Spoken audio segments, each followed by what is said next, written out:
indicadores o señales de alerta que pueden presentar los niños o las niñas que sufren de abuso. Y para eso, hoy en nuestra mesa de Blooming tenemos junto a Ana y a mí a Diala Castro, especialista en abuso, y ella nos visita desde el Centro Integrativa.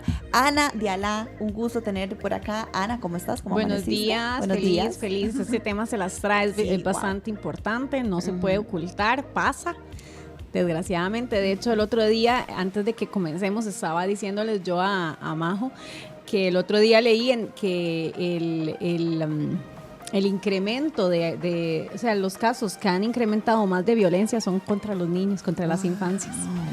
Qué fuerte. Sí. Qué fuerte. Diala, muchas gracias por acompañarnos. Creo que era un tema que ya lo queríamos sacar desde hace tiempo, ¿verdad? Porque es muy importante.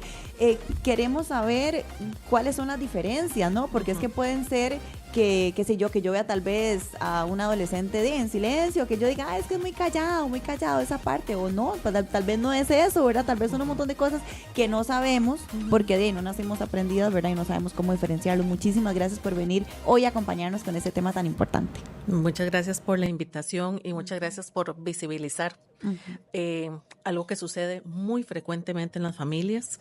El entorno familiar es donde más sucede el abuso sexual, entre un 70 y un 80% sucede en las familias, y es donde uno menos espera y cree que va a suceder algo así, porque todos necesitamos sentir y pensar que estamos en un entorno seguro. Claro. Pero hemos tenido una historia como muy lastimada, ¿verdad? Tanto en lo que es la violencia, en lo que es la convivencia, en lo que es la sexualidad. Entonces, los indicadores a nosotros nos permiten tener como claves observables de que algo cambió. Entonces, este niño, persona adolescente, tiene algo distinto, tiene algo que es más frecuente, tiene algo que no es común para su edad, y eso a mí me permite saber que necesito explorar, necesito acompañar, necesito preguntar qué podría estar pasando con este niño o niña.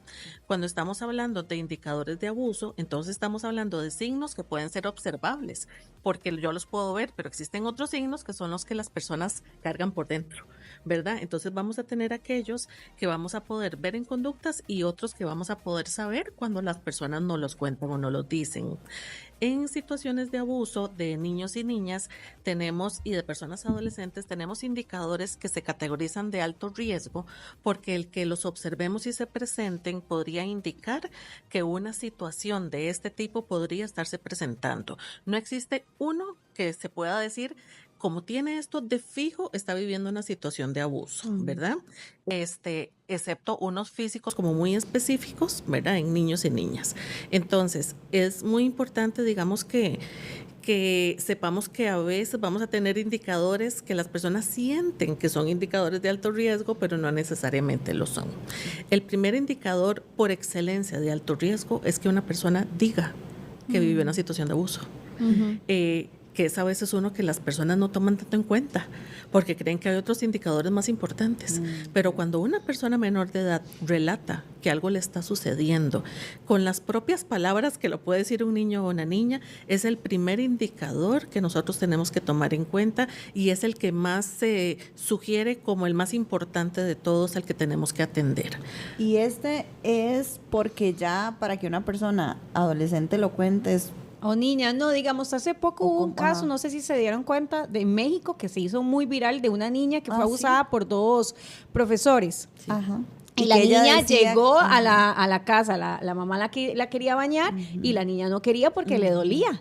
Entonces lo externó inmediatamente, pero ya porque era un asunto físico, y era una niña como es 6 años o menos, creo. Entonces no es como porque ya no le queda de otra, sino porque, digamos, en ese momento la niña le dolía. Entonces la mamá captó inmediatamente. Qué dicha, ¿verdad? Pero sí, o sea, no sé. Tenemos como diferentes circunstancias. En ese caso en específico, por ejemplo, tendríamos un indicador físico de alto riesgo, que es un dolor en una zona genital.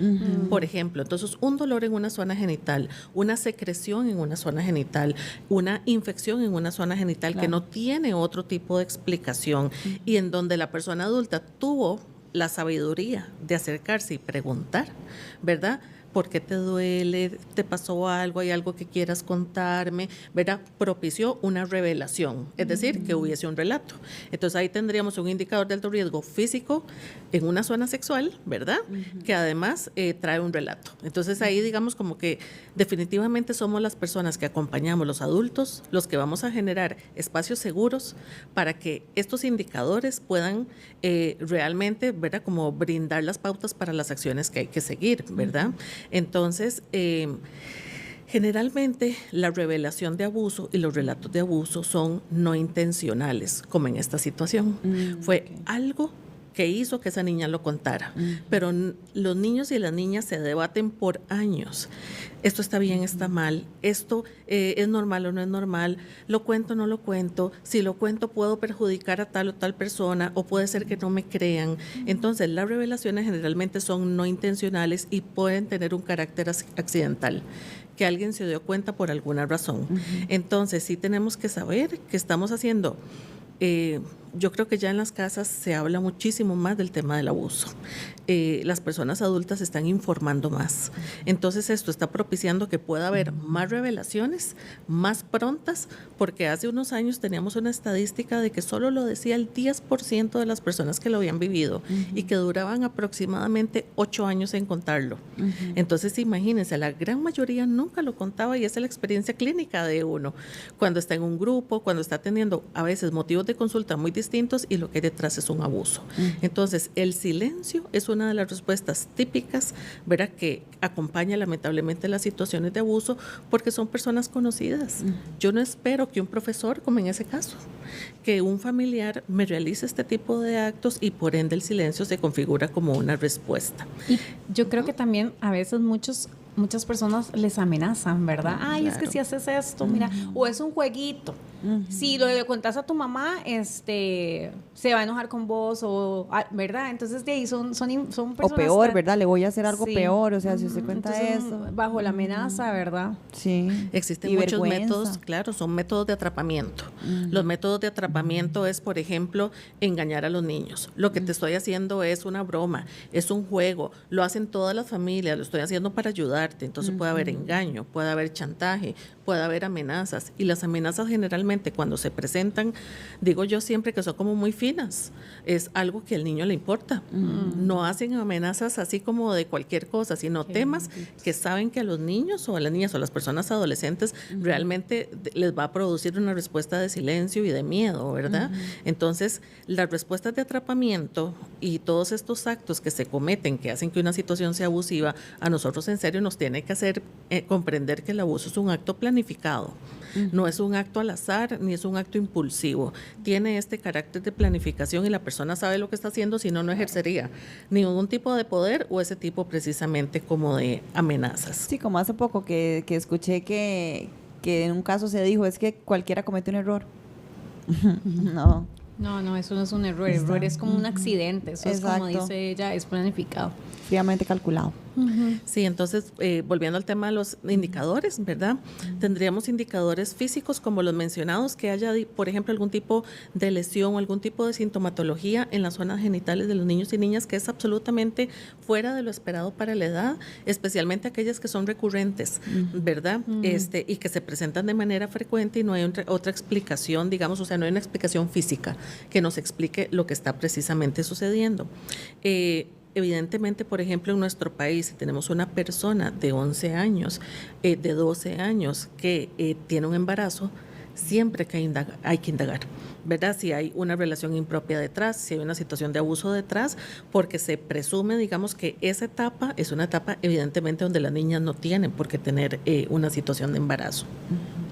También tenemos, por ejemplo, indicadores a nivel sexual, que son de los indicadores que son un poquito más relacionados con situaciones de abuso. Entonces, por ejemplo, personas que tienen conocimiento que no tienen por qué tener de actos sexuales, de pornografía, por ejemplo, de conocimiento, digamos, que tienen que tener personas mayores a lo que ellas tienen en ese momento.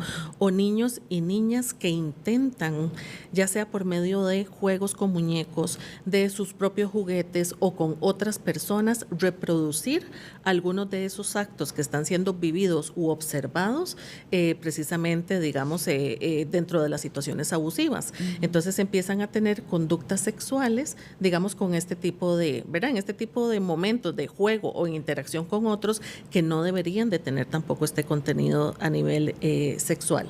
Entonces, estas prácticas, digamos, a nivel sexual son indicadores de alto riesgo. Niños y niñas, por ejemplo, que se tocan y se tocan de una manera muy frecuente, que no logran detenerse, que a veces pueden hacer hasta usar palabras o tener algún tipo de sonido, ¿verdad? Que tiene que ver con sexualidad o con actos sexuales, también es un indicador importante. Niños y niñas entonces que tienen, por ejemplo, una masturbación incluso que les puede lastimar o hacer daño y entonces terminan con enrojecimientos o terminan lastimándose, ¿verdad? Porque lo hacen de una manera casi que obsesiva, como compulsiva y con mucha dificultad para detenerlo o hacerlo en privado también. A mí me gustaría entonces preguntar acá, ¿qué es normal en la masturbación de la niñez? Porque yo sí sé que ellos se experimentan con su cuerpo, se están conociendo, qué es, hasta qué punto es normal porque yo me acuerdo, yo soy mamá de 4 y yo me acuerdo que mis hijas y mi hijo jugaban, se tocaban, pues, ¿verdad? Porque obviamente empiezan a tocarse, pues sienten un poco algo de placer, y se quedan un rato, pero ya después era como viendo tele y estaban ahí y después ya, ¿verdad? Pero entonces, ¿qué tan normal o hasta qué punto es ya que digamos que una como mamá dice, ok, ya esto no es normal, ya esto no es que se está tocando o de que la está viendo, ¿verdad? Páginas indebidas, que tienen acceso todo el mundo. Sí, claro. O sea, ¿cómo diferenciarlos? Sí, existe, por ejemplo, hay varios indicadores. Entonces, las conductas de exploración de los niños son absolutamente esperables y normales y súper saludables, ¿verdad? Porque así como uno explora sus manos, sus piernas y otras partes de su cuerpo, explorar los genitales absolutamente es esperable. En la etapa preescolar se espera que la exploración sea alta, ¿verdad? Es una etapa, digamos, en la que los niños en desarrollo también corporal se espera que tengan este tipo de conductas. En la etapa de la escuela generalmente las conductas bajan. ¿Por qué? Porque toma lugar más como la socialización, el tener amigos, el jugar con los amigos y hacer otro tipo de actividades. Entonces se espera que sea más frecuente en preescolar y que en la etapa escolar disminuya un poco, ¿de acuerdo? Eso en primer lugar. No hay daño, es decir, se puede detener, no hay, por ejemplo, una conducta que no puedan detener. Entonces, en el momento en que, por ejemplo, se les dice que, en primer lugar, uno se explora, ¿verdad? Que eso es absolutamente normal, que es parte del desarrollo saludable de todos y que lo debe hacer en privado, ¿verdad? Pero el niño tiene una gran dificultad para eso. Entonces, lo podemos ver recurrente en todo momento, en lugares que son públicos, por ejemplo, como la sala, por ejemplo, cuando se le dijo que fue en el cuarto. Entonces no logran tener como esas pautas de control o esas pautas, digamos, de sugerencia de que lo hagan, digamos, de manera privada. Y además de eso, es una conducta repetitiva que les es muy difícil de detener y empiezan también o pueden empezar a hacerlo con otras personas. Wow, yo tengo una pregunta entonces, por ejemplo en la escuela, me acuerdo yo, o sea, hace 1000 años, ¿verdad? Estaba como en, no sé, tercero o en cuarto de la escuela y me acuerdo que tenía una compañera que ella se quitaba la ropa en el aula y para dejarse tocar. Entonces toda la escuela se pasaba el chisme y todos empezaban a decirse, se está dejando tocar tal en el aula tal. Entonces todos iban a tocarla. Esa se puede catalogar, o sea, habría que ver el contexto, ¿verdad? Siempre hay que ser como muy respetuoso con experiencias que uno no tiene toda la información completa. Pero, por ejemplo, conductas de exhibir el cuerpo, ¿verdad? De no tenerlo con la protección que uno tiene que tener el cuerpo en la escuela, en el aula o en una casa, por ejemplo. Sí, eso de dejarse tocar, ¿verdad? No sé. El que ella, por ejemplo, o el que una persona naturalice que eso pueda ser posible, nos indica que está teniendo alguna conducta sexual que no es esperable para la edad. Si nosotros pensamos en nuestras experiencias infantiles, en las de nuestros hijos y otros niños, no es algo que sea común. Entonces, cuando uno dice, es que esto no es común, es que esto yo no escucho que sea no algo reiterativo. Ni en personas adultas. Sí, entonces, digamos, una de las secuelas de situaciones abusivas puede ser conductas de complacencia hacia otras personas, donde yo, digamos, utilizo o tengo mi cuerpo en medio de. Entonces, esto, digamos, como que ahí podría sería un indicador del que uno tiene que saber que tiene que explorar más definitivamente una conducta así, ¿verdad? Y con respecto también a la autoexploración, tal vez algo importante es que la autoexploración no tiene un contenido sexual, no hay sonidos sexuales, no hay palabras sexuales, por ejemplo, ¿verdad? Es una autoexploración física. Ya todo lo demás está aprendido, como que algo en algún lado lo vi o en algún lado lo escuché. Sí, porque el placer es meramente físico, no es el placer sexual, digamos, que se desarrolla en la etapa de la adolescencia. Porque, digamos, eso ya a nivel del desarrollo humano, las personas lo desarrollamos en la preadolescencia y adolescencia, no, digamos, en la etapa escolar ni menos la preescolar. Los demás, digamos, tenemos indicadores a nivel, digamos, que son aquellos categorizados o catalogados como psicosociales, que son indicadores que a las personas los pueden asustar mucho. Entonces, por ejemplo, ¿cuál es el típico? Un niño que se está orinando y ya no se orinaba. Entonces, las personas, por ejemplo, tienen este indicador que sería la enuresis, como tienen que explorar si está habiendo una situación de abuso. Y la enuresis puede presentarse por muchísimas razones. Entonces tenemos, por ejemplo, indicadores en niños y niñas como cambios en el comportamiento, regresiones, conductas de mucha ansiedad, por ejemplo. Tenemos también niños que han tenido cambios en la forma de comportarse, que no se comportan como se comportaban antes, por ejemplo, que son indicadores muy típicos que pueden deberse a múltiples factores. Pero si tenemos eso, más una revelación de abuso, más un indicador sexual, ¿verdad? Ya tenemos como un conjunto de criterios que nos puede decir, digamos, que aquí está sucediendo algo. Generalmente en los indicadores de abuso los dividimos de acuerdo con las etapas. Los niños de edad preescolar, típicamente que han vivido una situación de abuso sexual, tienen conductas sexuales como las mencionadas, somatizaciones, es decir, empiezan a tener dolorcito de cabeza, dolorcito de estómago, empiezan a enfermarse sin razones físicas aparentes, ¿verdad? Que no tienen otra explicación. Y tienen conductas regresivas, empiezan a comportarse como niños de menor edad. Entonces, esos son los 3 típicos indicadores en niños de etapa preescolar. Entonces, a veces tenemos un niño que dice que alguien lo tocó, pero las personas, por ser chiquititos, dicen, ay, seguro se enredó, seguro no sabe, pero cuando a la par de esa revelación tenemos sentimientos de incomodidad, que empieza a comportarse como un niño de menor edad, que ha tenido, por ejemplo, que se toca de una manera frecuente y le es muy difícil detenerse, por ejemplo, que se enferma, entonces ahí ya nosotros sabemos, digamos, que es que hay muchas cosas que se nos están uniendo y podemos explorar y necesitamos explorar más una situación de abuso o brindar el acompañamiento que se requiera, por supuesto.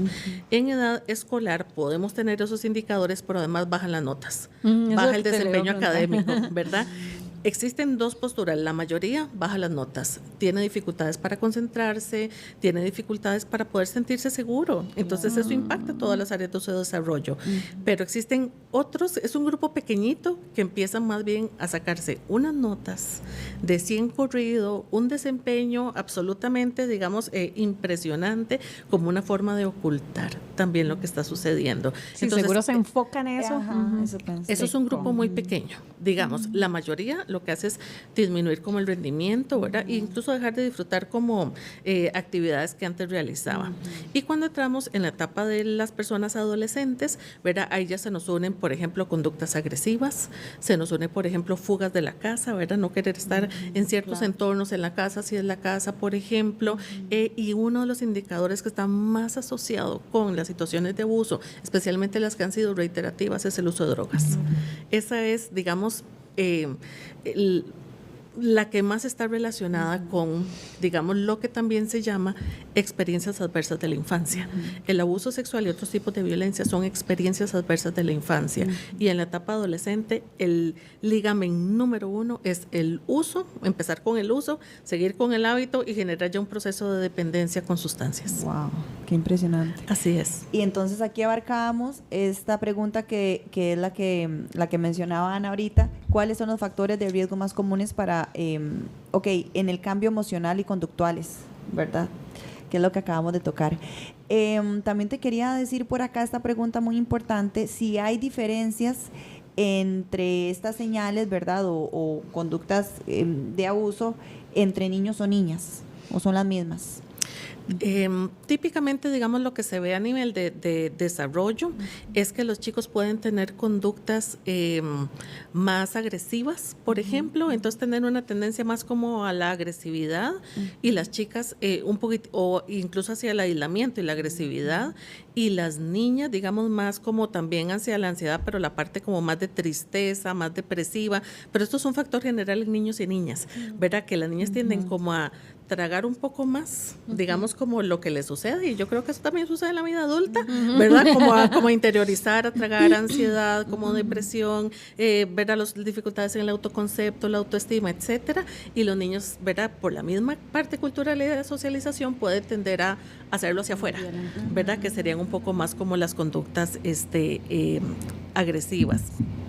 Y eso es como lo típico que se puede observar.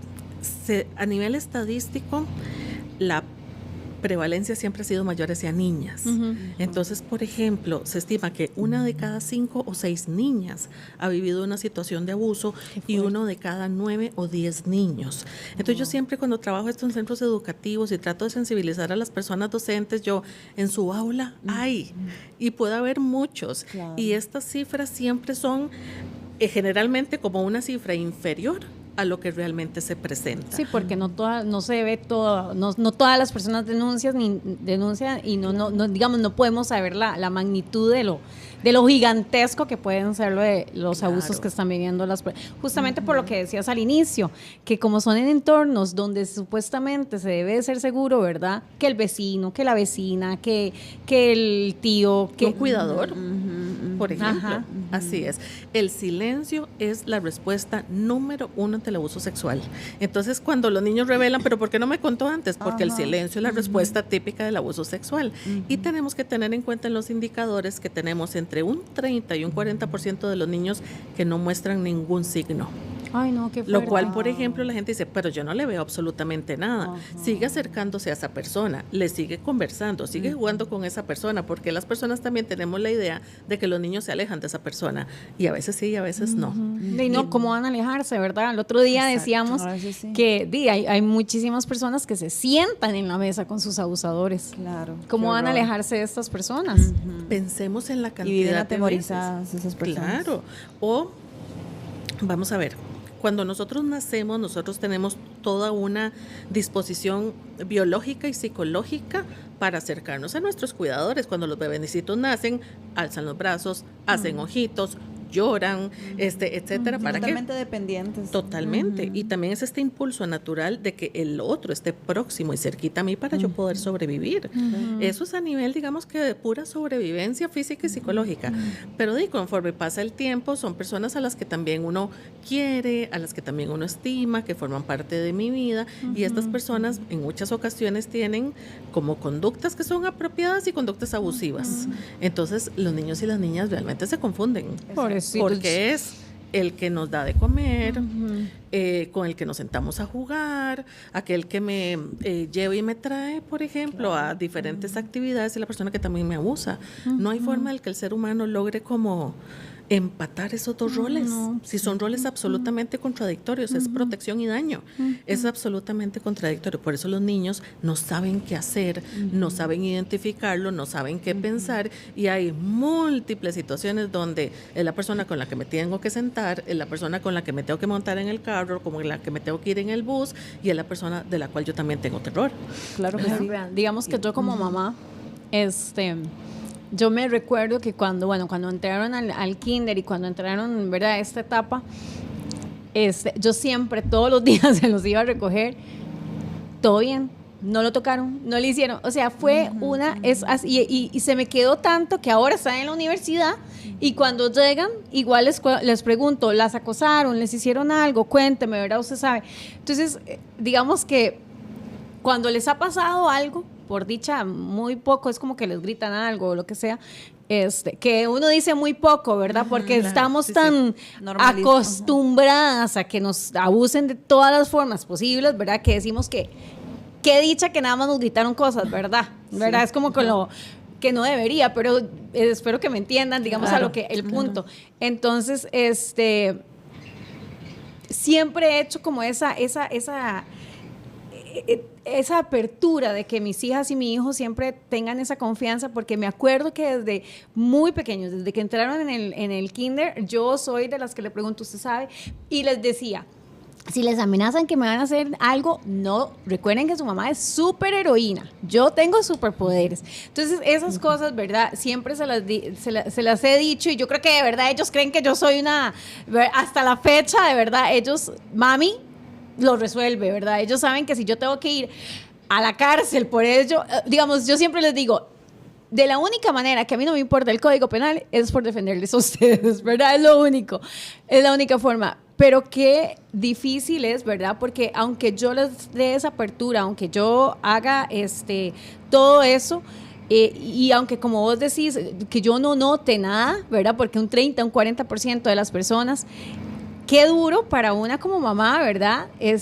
Después de los años, porque como también decís que el silencio es la primera reacción del abuso, enterarse que alguna hija o algún hijo de uno fue abusado, a pesar de todo lo que uno los cuidó y les dio esa confianza. Y yo como que se lo achacan, como que se culpan. Claro. Y yo entiendo yo entiendo que al final de cuentas pues no va a ser culpa de uno, pero ¿qué hace una como mamá porque o como papá? Porque una mamá quiere meterse en el cerebro, muchas de las personas víctimas nunca les van a contar para no preocuparlas, para no meterlas en problemas, para no pasar por esa vergüenza, o sea, es que ese es el asunto. Aunque haya la confianza, porque mis hijas me tienen a mí la confianza muchísima, tal vez me contarán el 90% de las cosas que hacen o el 80% de las cosas que hacen. Claro. ¿Qué hace una como mamá, digamos, para tener yo he tenido esa conversación con ellas y con él, les he preguntado y me he sentado cuando he notado, digamos, ahorita una de mis hijas bajó las notas y el rendimiento, y lo primero que hice fue sentarme y decirle, mi amor, necesito que me digas qué es lo que está sucediendo, alguien te está haciendo esto y esto, pero ¿qué hace una como mamá si definitivamente no le cuentan? ¿Y qué hace una como mamá o como tutor, ¿verdad? O tutora, cuando alguien llega y le externa, ok, estoy siendo abusada, ¿cuáles son los pasos a seguir? Porque digamos, como mamá, y eso es como, ¿qué hago? ¿Verdad? Claro. Es si nos mostramos dispuestos, si damos información y si con experiencia sostenemos, esto es sentirse seguro, esto es sentirse escuchado, esto que estás recibiendo a lo largo de tu vida, que yo te he brindado como cuidador, es como debe ser, con errores, por supuesto, no somos perfectos,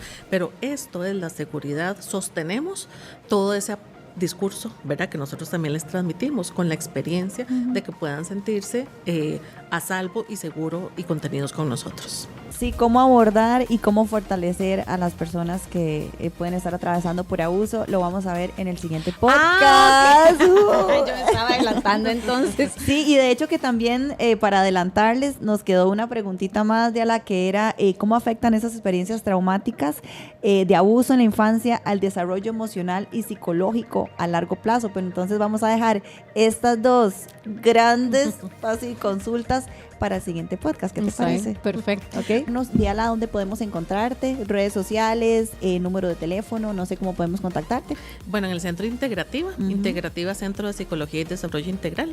Entonces ahí estoy acompañado de un montón de profesionales también, que trabajamos muchísimas en el tema de trauma, ¿verdad? Que es parte de por lo cual también acompañamos a personas que han vivido abuso y sus familiares. Es importantísimo trabajar todos los entornos. Wow, muy importante. Ana, buenas últimas palabras.